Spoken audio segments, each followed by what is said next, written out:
대한의사협회 무기한 휴진 예고에 대해 정부는 의사들은 환자를 지킬 것으로 믿는다고 말했습니다. 지난 17일부터 무기한 휴진에 들어간 서울대병원 의대 교수들은 투표를 통해 중단 여부를 다시 결정하기로 했습니다.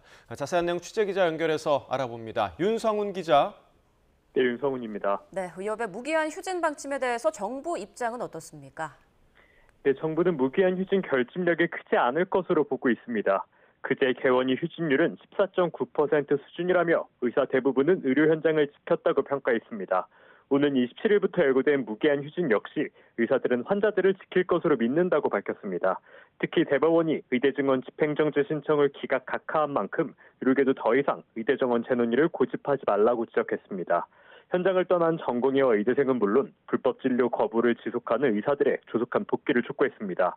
그러면서 필수의료 특별회계와 지역의료 발전기금 등을 신설하기 위한 노력을 계속하겠다며 유화책을 제시했습니다. 네, 의사협회는 단일 대오를 강조하고는 있지만 상황이 녹록진 않죠.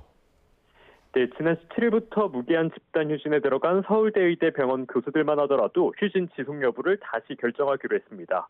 오늘 열린 총회에서 휴진 필요성과 실효성에 대해 여러 의견이 표출된 것으로 전해졌습니다. 이에 따라 비대위는 다음 주 휴진을 이어갈지 투표를 통해 다시 결정하기로 했습니다. 전공의 단체 역시 다른 목소리를 내며 의사협회의 행보를 비판했습니다. 박단 전공의 대표는 어제 의협 3대 요구안에 동의하지 않는다며 법의료계 대책위에 참여하지 않겠다고 선언했습니다. 이런 상황에서 대한의사협회는 법의료계 대책위원회 구성을 추진하고 있습니다. 이를 위해 대한의학회, 전국의과대학 교수협의회 등과 연석회의를 진행했습니다. 의협은 오늘쯤 법의료계 대책위 출범 계획을 발표하고 이번 주말에 첫 회의를 개최할 수 있을 것으로 봤습니다. 하지만 최창민 전국의대 교수 비상대책위원장은 대책의 출범과 관련해 중요하게 바뀐 내용이 있다며 계획 변경 가능성을 전했습니다. 의사협회는 법의료계 대책위 구성 여부와 향후 대응 방향을 잠시 뒤인 오후 3시에 발표할 예정입니다. 지금까지 사회부에서 전해드렸습니다.